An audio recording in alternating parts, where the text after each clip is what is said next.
that information. Oh my God. This is auto exposure, right? Yeah, however, I use this on, and I've been using the autofocus. That's shitty? There was a big battle in the early days when we were shooting the pilot because we did a bit where we got a lot of cops involved. Really almost ended the whole thing before it even started.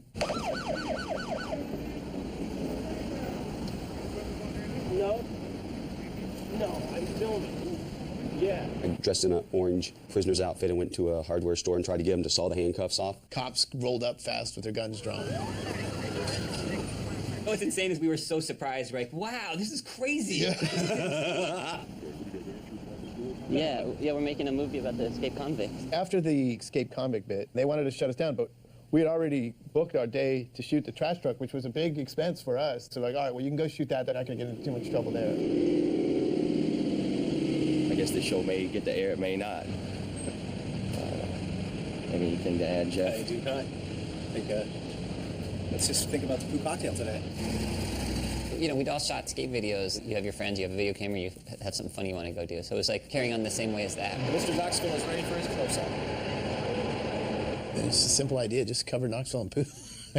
The poo cocktail was a real group effort. We put a porta potty out in the back of our offices, and everyone used it for like a week. The poo we got was from a lot of sources. One, it was all the crew members. I'm pretty sure just about everybody pooped in there. Rick pooed into it like 10 times, and Rick's poos are like tennis ball cans if you spray painted them brown. My name's Johnny Knoxville, and this is the poo cocktail. It's as safe as you would guess it is. Your poo, especially if you leave it out, attracts a lot of bad things that you don't want on you.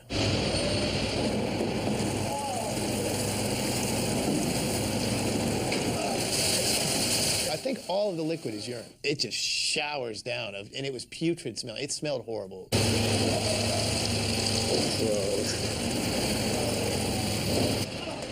I wanted to hug everyone I could because I wanted to spread the love. Oh, do it. I remember I tried to get Cliver, but I don't know if I even got anyone. What do you think? I got my exercise for the day. Did you like it? Oh, that's good. You were skinny then, man. Yeah, man. Jesus well, Christ. You really got out fat. Oh, I'm schwitzing.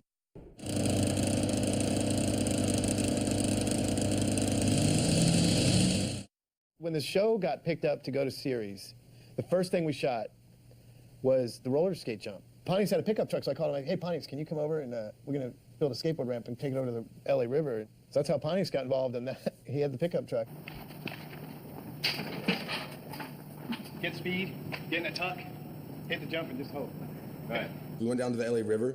Knoxville was going to jump the river, and I don't know, I guess there needed to be a lifeguard there. It was the first time Bunny the lifeguard ever came out. I think that's when everyone first realized how uncoordinated I am. I thought everyone could at least roller skate. It's an unconventional style that could be mistaken for a novice. He might not be coordinated, and he might not be that smart, but he's committed. Help me. Like, I thought it'd be cool to, like, just let him keep going. And I think he'd think it was fun, too. Like, you see, I mean, where's the LA River end? Where's it go? I mean, it probably goes through all kinds of parts of town he'd never been in. Okay, I'm gonna try and jump it again without the ramp.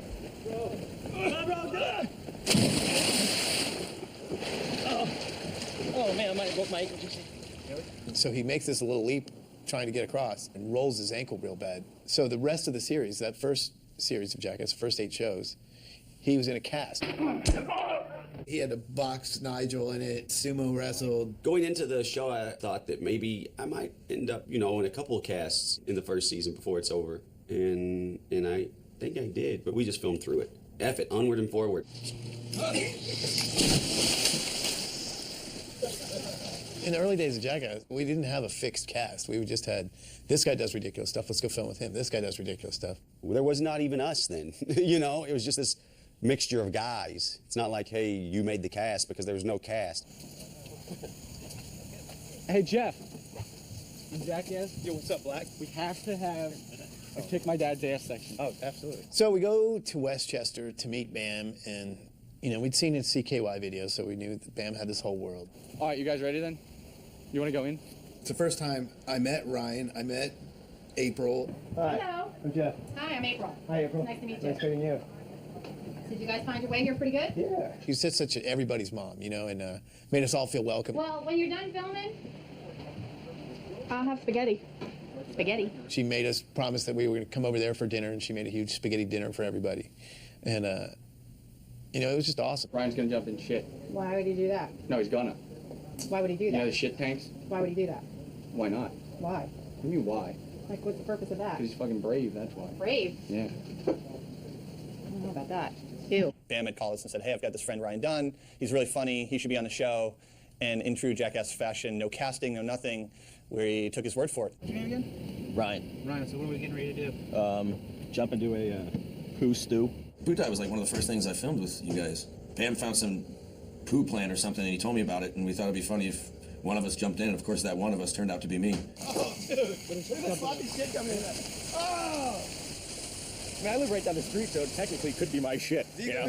So then it's all right, because I did shit not too long ago. I think that we were all just so excited to film because it was like the first time, you know, a whole crew comes in from California to film us. So, like, we just wanted to get footage. We didn't think anything through. We were just like, let's just do it.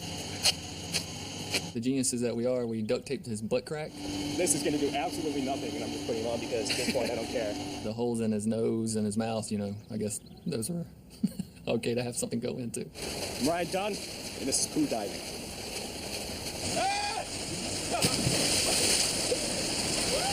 I just jumped in, I didn't even think about it, and I thought it was so funny that I didn't even have the smell coming to my nose or anything until after I got out, and I got more enjoyment out of affecting everybody else with the way I smelled than it was affecting me.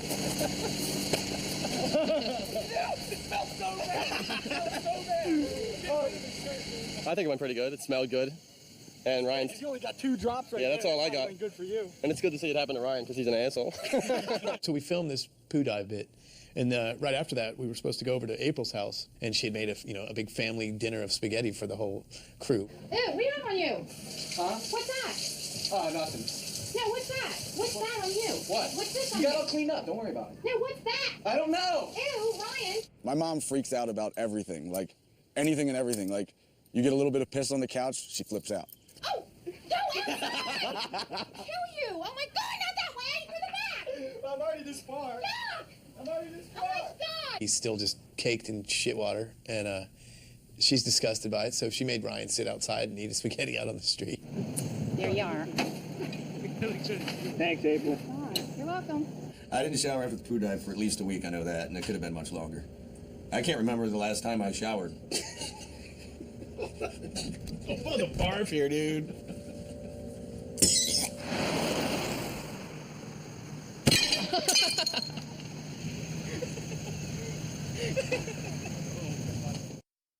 Press. Tuck your head down.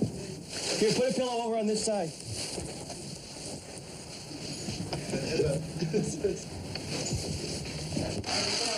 You ready?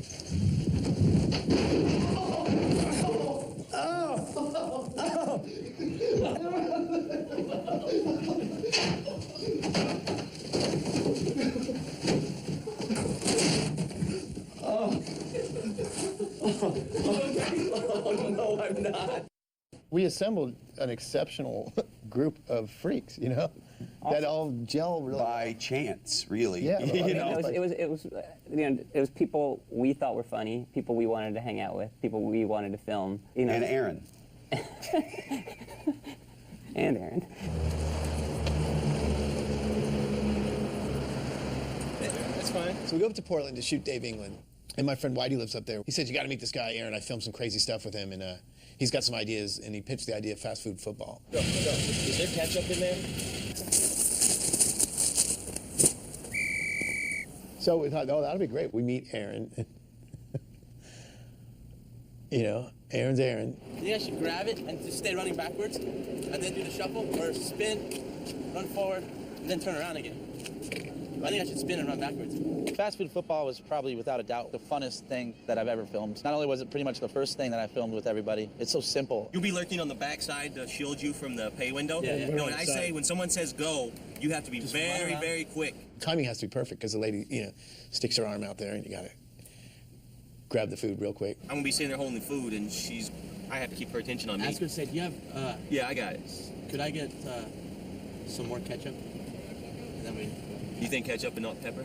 Or pepper, yeah, because pepper's better because they don't usually put pepper in. As far as being able to ad-lib, every situation's different. I feel like I've been able to do pretty well for myself. What'd the coach order? A couple boogers? Yeah, I think I'm pretty good at coming up with stuff off the cuff. I mean, I'm still here, aren't I? It's been 10 years.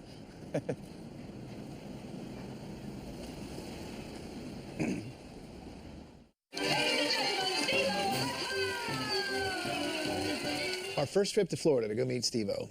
We meet him at this flea market circus. This is Steve-O's dressing room. These are pretty good digs. Yeah, man. Really ghetto circus. And Steve-O's all hot to shoot. And the first thing we're supposed to shoot is him diving into elephant poo. Well, Steve-O's car breaks down about 5 minutes into our journey to his house. Yeah. We're sitting in a parking lot. We figured, what could we do to shoot? So we went to the store, and Steve was always like, I could do this trick where I can swallow a goldfish and then puke it back up. And I think while we were waiting for the goldfish to arrive, Jeff decided it would be a good time to get a haircut. Does it look cool? I filmed the bit with the mullet, and then Trip walks up with the goldfish, and Steve-O does the goldfish trick right in this parking lot. So just go for it? Can you want to just explain what you're going to do? Yeah. I want to swallow this goldfish and puke him into the bowl. Okay, ready? I had a different idea of how I was going to do the goldfish trick. I thought I was going to chug all of this water so that I could, puke instantly. But my car broke down in the middle of the road, and it was like, oh, okay, go get the goldfish. And I was like, wait, I'm not ready. I wanted to make a safe fishbowl environment in my stomach, for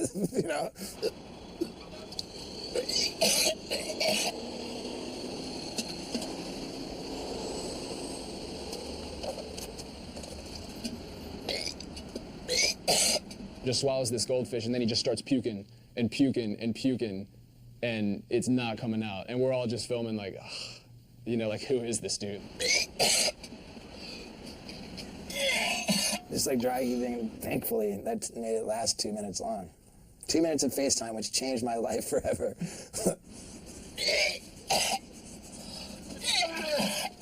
Come on, dude. When Steve vomited the goldfish, I knew it was magic. I knew we were getting, it was gold. Like, this him trying so hard to puke it up, and it was just such a ridiculous scene because we're in this little parking lot, and there's people walking by, and he's just puking his guts out, trying to get this poor little fish back out. With Steve-O's car breaking down, we got 2 great bits in improv way, and that's kind of how Jackass works. Like, when things don't go right, sometimes things go better. Hey, buddy. Hey, buddy. I think we were more scientists than television show producers, just what we were proving possible and not possible. It was like, that's as close to science as you get.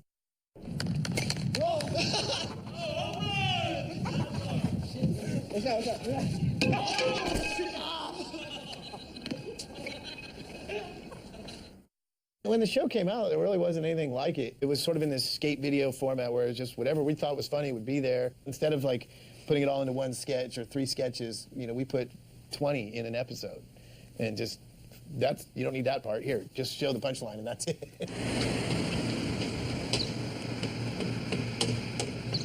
Blind Driver was my idea. Basically, I just came up with, the fact that blind people can't really drive or probably shouldn't drive. When you're talking out loud and you're talking about Aaron's going to be a blind driver, he's going to pull out, hit a car, then pull out and hit Dave. That's it. That's all you need to cover. You would think that'd be very simple. Not for this crew, no. It was one of those things where it was just like, oh, here's an idea, blind driver. We'll just start filming it. And then no one really thought it out. So every time we'd go to shoot it, no one was on the same page.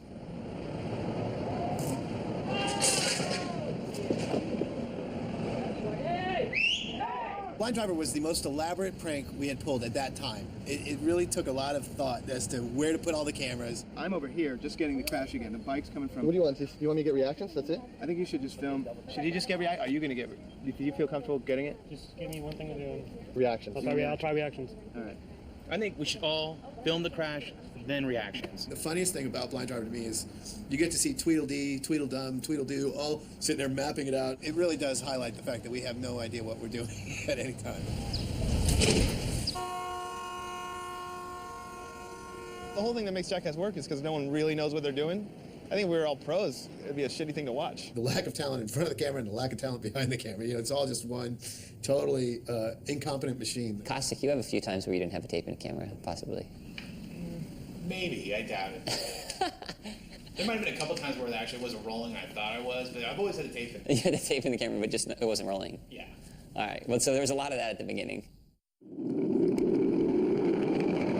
When we first started Jackass, we had a lot of stuff that we couldn't afford, so we'd find cheap ways to come up with creative. We ended up walking into Parkway Hardware just looking for props, and I think it was Jeff who ended up grabbing a bunch of wheelbarrows. He took off the handles and put wheels on them, and ended up doing a bucket cart thing. But then you took them to Ridley Park with a huge hill. Yeah. And killed each other.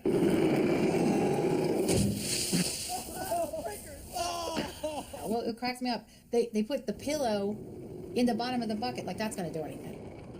In full Jackass fashion, you know, what do? You make it bigger, you add a ramp. Oh, yo, the fucking tailbone is seriously broken. I'm not even kidding. What is he saying, John? He broke his tailbone. That's all right, we don't have tails anymore. What's the purpose of having one? Bam lands just flat on his tailbone, so we had to take him to the hospital. And we had no idea that when you get your tailbone x-rayed, your penis is going to just come out crystal clear. No, we don't want to see that. They let us show that on TV. I'm amazed they let us show that on TV. My dick in February is smaller than usual. He was saying how cold the x-ray room was. We should have taken a hairdryer over there for him so he could have, you know, warmed it up a little. You know, MTV sometimes can't clear things, but of course my February dick got cleared, so rad.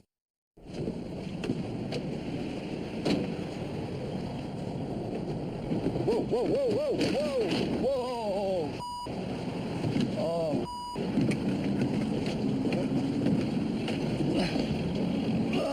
Whoa.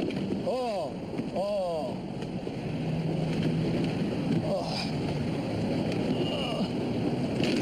Oh. Pudding, right? Move closer to you. Not anymore. Now it's baby poo-poo. Don't you think it's your poo-poo? Baby tornado poo-poo. I had this idea to, you know, put something that looked like poo, which we use pudding inside of a diaper, wrap it up, and then have it, you know, waiting for me inside of a trash bin. Poo diaper, we had a real hard time getting it on the air. Like really hard, to the point where I'd have discussions with the heads of the network about it. I had, at that point, never seen a real dirty diaper, so I didn't really think of how gross it was. So, you know, when I started eating that dirty diaper, people were losing it. I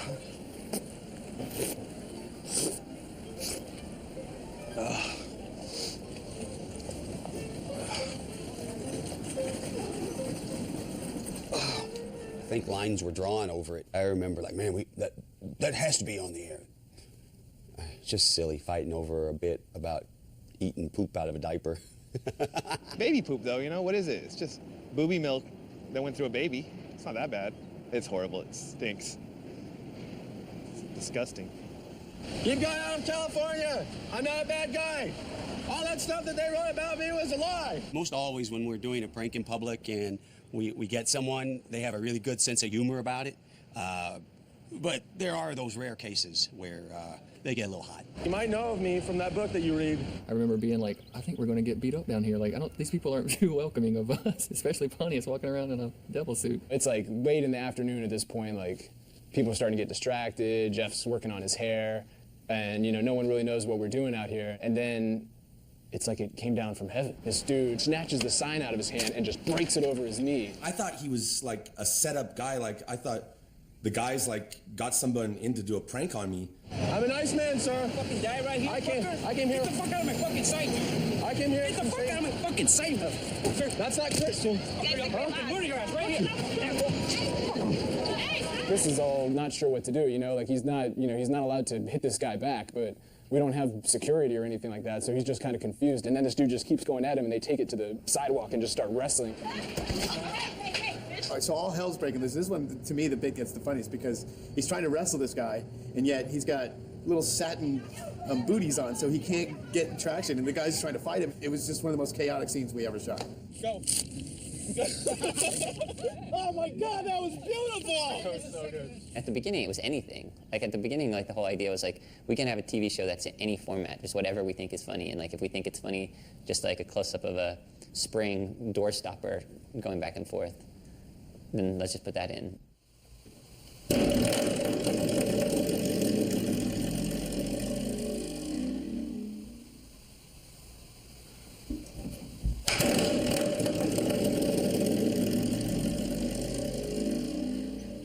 I think with Jackass, there's just this energy that you can, it's real. It is a magical thing, in my opinion, you know?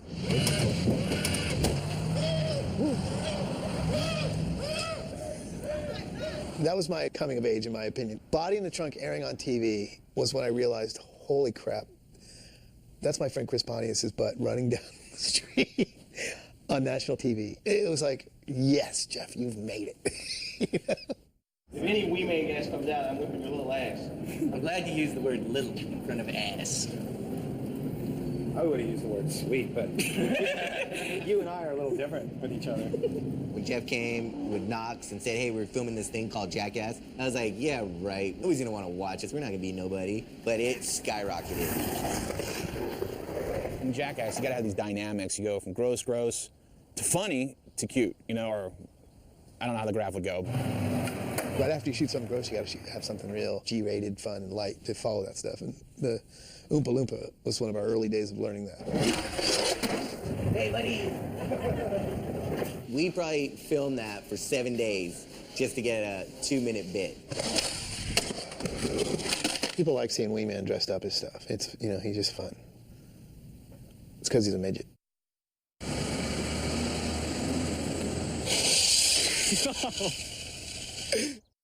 It was very personal because we were all friends, and you know, we were getting away with murder, and I still feel that way today. Like, it's odd that it's popular because we're just doing it to make ourselves laugh. What's the game plan?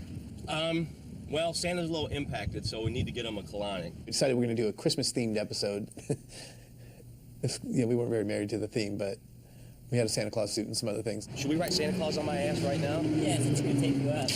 Write it along the top. Just Santa Claus? Yeah. Benzo did a wonderful job of writing Santa Claus on my ass, but unfortunately he spelled Santa Claus with an E. Did I spell it wrong? Could have sworn it had an E on the end. Just leave it. I was going to make that into an E. What an idiot.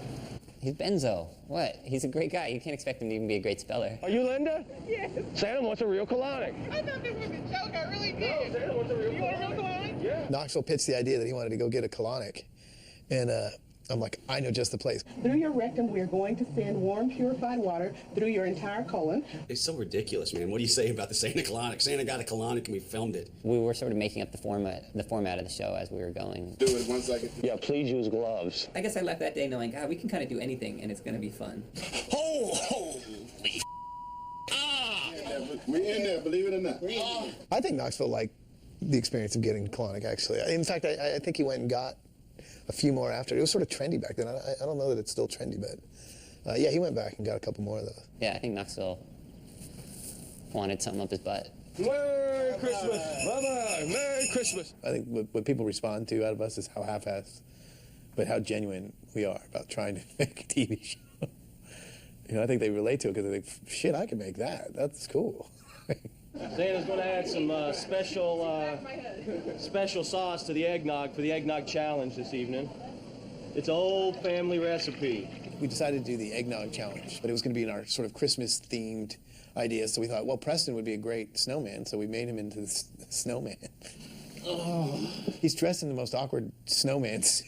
He's just mad, but you can't see him as mad. He's just like this ridiculous penguin-y snowman. We have the lovely Mrs. Claus, my third wife, the sexually marginalized snowman, and my moderately sober elf Murray. The logical next step in the 58 challenge was to do the eggnog.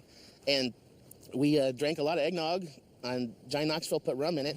Are we ready? The real premise behind Eggnog Challenge is just to watch Noracco throw up, because he can pretty much puke on command. Back then, Noracco was the guy we knew was an insane throw-upper, you know. And so it was just a gag to make him throw up. It's funny because he got like all these mashed potatoes on the side, so after he throws up, he can eat a little food so he got something in his belly and throw down some more eggnog. Mashed potatoes. You want some mashed potatoes? Yeah. Would you want some gravy on that? Yeah. Huh? Yep. Okay. Today. There you go.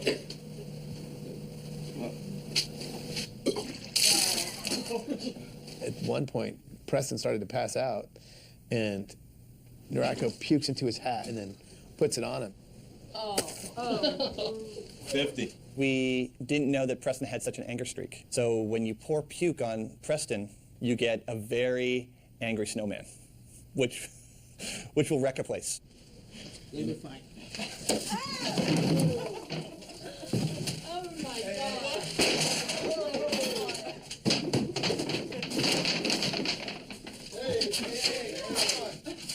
Paper towel. Looks like we have a winner. Just tears the room apart, takes off. I think we spent a half hour looking for him after that. I don't even know where he went. Why aren't you still in your suit? I tore it off in a fit of rage. That was good work down there. I lost another $20 to you, though. See, boys and girls, they do love each other after all. And that's the meaning of Christmas. Unconditional love for your brother. What would you prefer? Is there meat in the second one? No, there isn't meat in the second one, but the first one is totally made of meat. Oh, my God! Oh, thank you for it. All right.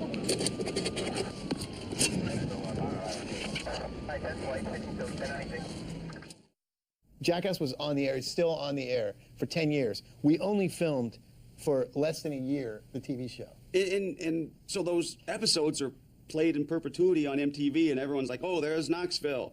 And it was 10 years ago, and they see me now, and they're like, oh, hasn't Knoxville gotten old? Well, I don't look like that anymore. I look like this. I'm sorry, I just want to get that off my chest. You still look great, really great. Thank you, Spike. This is the worst fucking mustache I've ever seen in my life. I mean, look at compared to my pubes. That's not the same color. Right after the first season, the show got popular pretty quick. We learned fast that we had to put disguises on, especially Knoxville. No, it's not even sticking at all. Yeah, it is.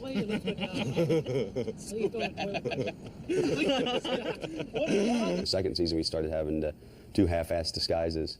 The only time I can do pranks now is as the old man, and people still figure it out sometimes because I don't change my voice. Okay, we're going to do bloody windshield today, and the windshield will need to be broken, so I'm going to do that now.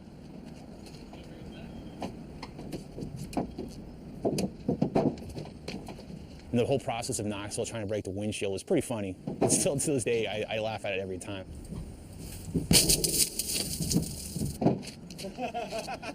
The idea was take a car, smash the window, put blood all over it, put hair, human hair, and it's a gross scene.